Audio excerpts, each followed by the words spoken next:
Welcome back to the Skid Factory, where the V12 LandCruiser stupidity continues.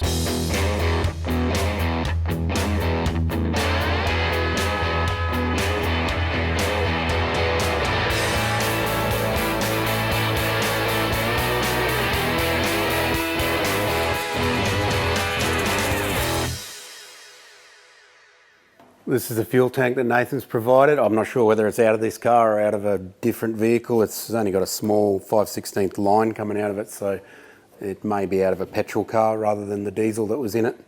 They normally have a larger suction line. We're going to use it.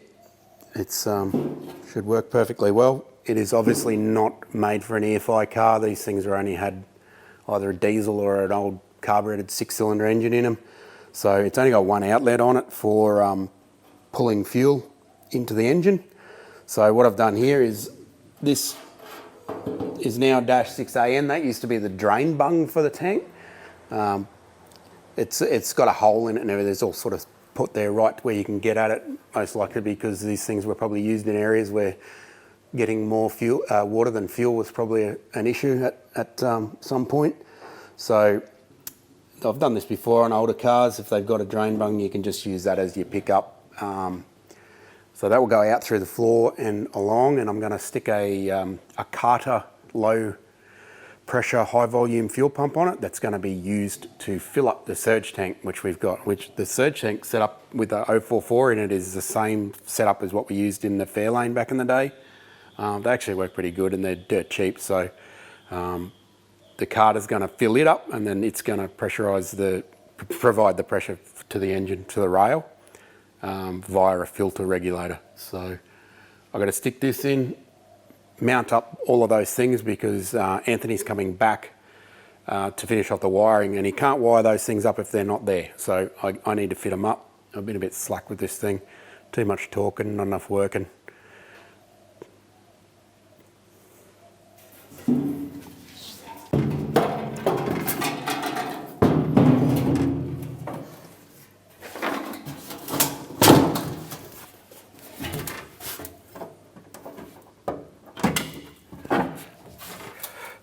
Yeah, the fuel tank's under the seat. Seems like a crazy idea, but I didn't build the car, and I don't think longevity of life was a thing for people that were buying these cars back in the day.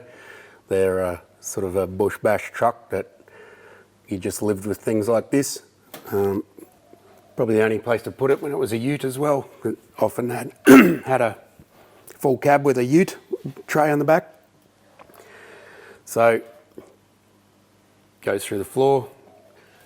Comes back through here. I'm going to use that as a return line because we need that as well. Instead of feeding fuel, that's now going to return it from the surge tank.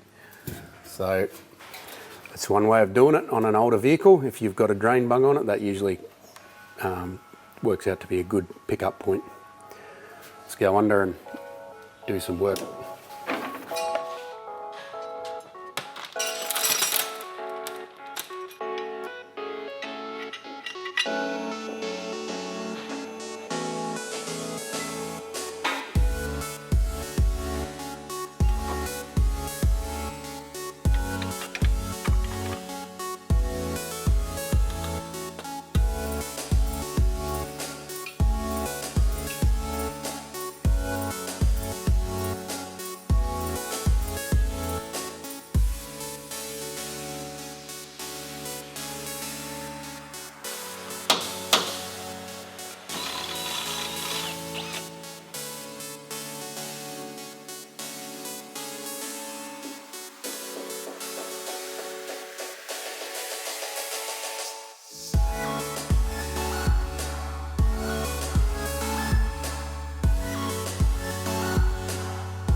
So it looks like I found a more difficult vehicle to film underneath than the Bedford, and this is it.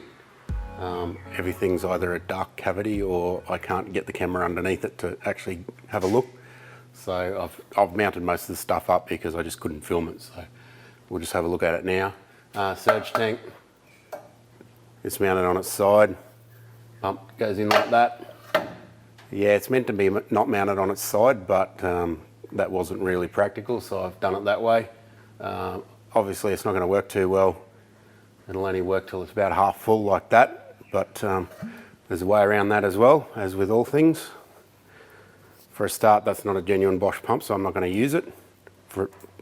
Nathan's got like 3 pumps here, so I found one that's actually a Bosch, and I'm going to use that instead because these things are best to be genuine. So that's how we do it. You just screw a fitting into the end. That's about 10 mil off the bottom where you want it. All you got to do is mark the point where it is, so make sure that goes to the bottom. Just slides in there, pickup's about there.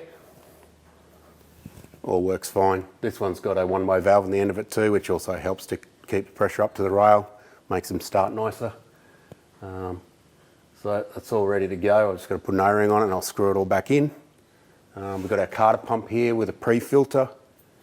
This pre-filter is basically a Z200 filter, which is a very common basic EFI filter, but you can actually buy them with both 3/8 or 1/2 inch fittings on the end of them.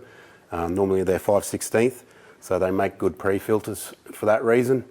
I think the part number is like Westfield WCP75 for the 3/8 and WCP76 for the 1/2 inch. Handy thing to know.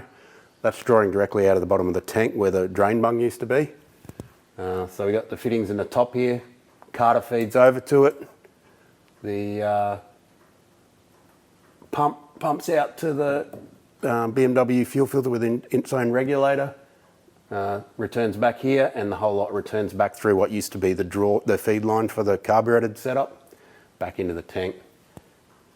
So should all work good.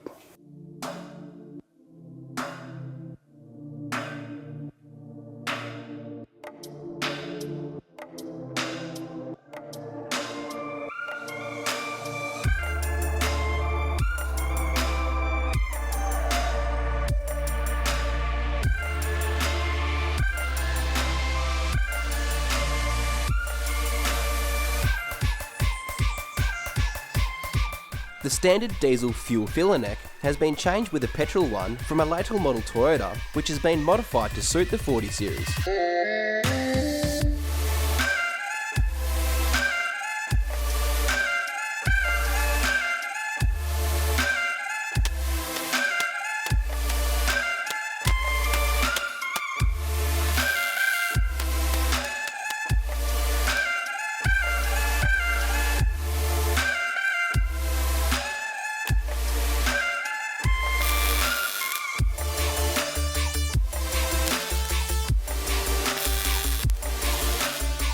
The transmission cover also needs to be modified, which is made up from a couple of different vehicles. Al uses the acorn cracker and manipulates it to suit. The metal is then cleaned of surface rust and MIG welded. Some Sikaflex seam sealer is then applied for an airtight seal.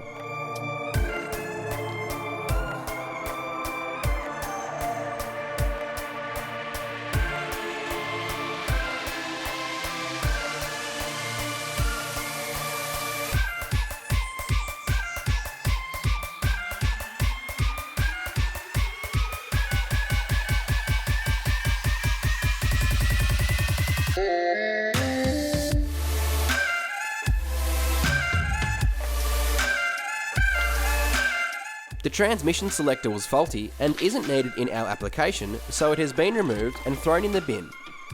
A suitable location is then found for the transmission cooler, which is being mounted on the floor using some nutserts and M6 bolts.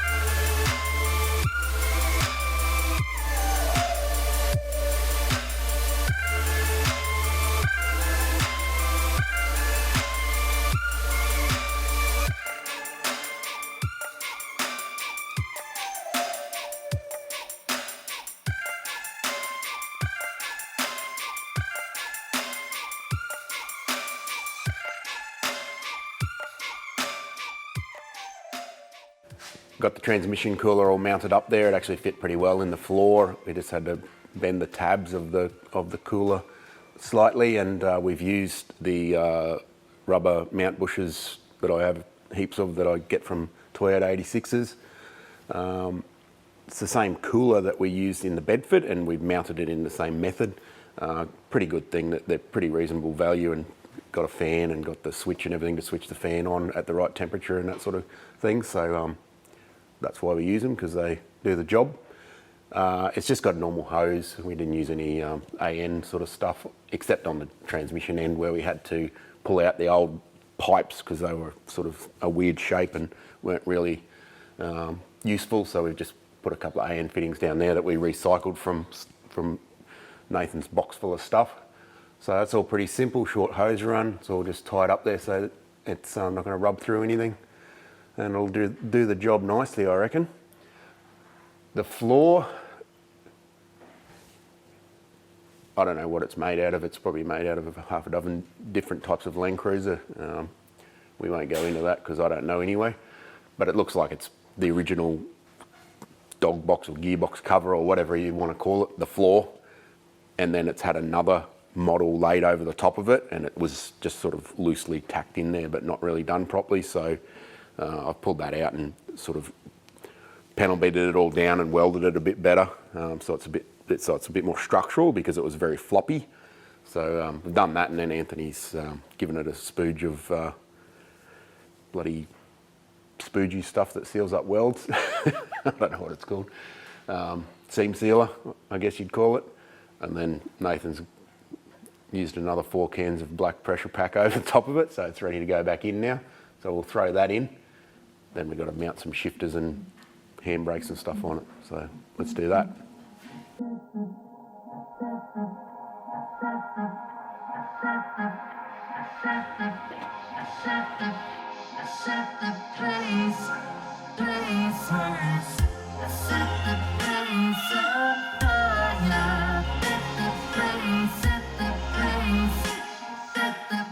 The front of the car is test fitted to gauge an idea of what needs to be removed so that there is room for the turbos and steering components.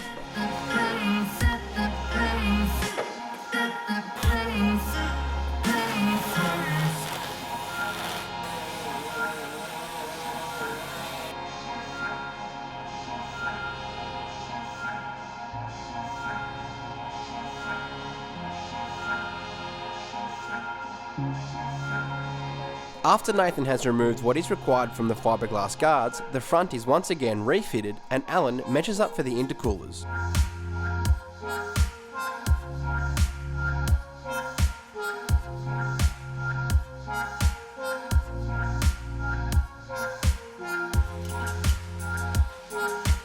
The radiator support bracket is quite the nugget and doesn't give enough room for the 2 intercoolers to fit. Alan decides to start from scratch and make his own radiator support by using some 25mm galvanised box steel.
With the new support frame mounted, Alan leaves 5mm of clearance between the bottom of the radiator and the radiator support bolts. Each hole in the radiator is marked and drilled, and Alan then adds some support by welding on some flat bar to the bottom of the frame.